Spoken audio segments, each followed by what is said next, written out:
প্রতি রাতে 4 রাকাত, শরীরে যতটুকু কোলায় 4 রাকাত, 8 রাকাত, 12 রাকাত তাহাজ্জুদ পড়ি। একটা দোয়া পড়বেন, দোয়াটা শুনুন, আমার মুখে মুখে বলুন, ইয়া হাইয়্যু ইয়া কাইয়্যুম লা ইলাহা ইল্লা আনতা বিরহমাতিকা আস্তাগীসু, ইয়া হাইয়্যু ইয়া কাইয়্যুম লা ইলাহা ইল্লা আনতা বিরহমাতিকা আস্তাগীসু। এইটা শেষটাতে পড়বেন।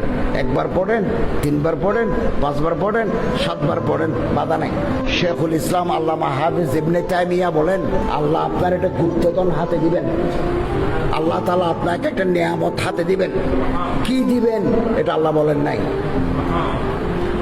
ইউ মাস্ট গেট ইট, আপনি অবশ্যই পাবেন, আল্লাহ আপনার অবশ্যই দিবেন।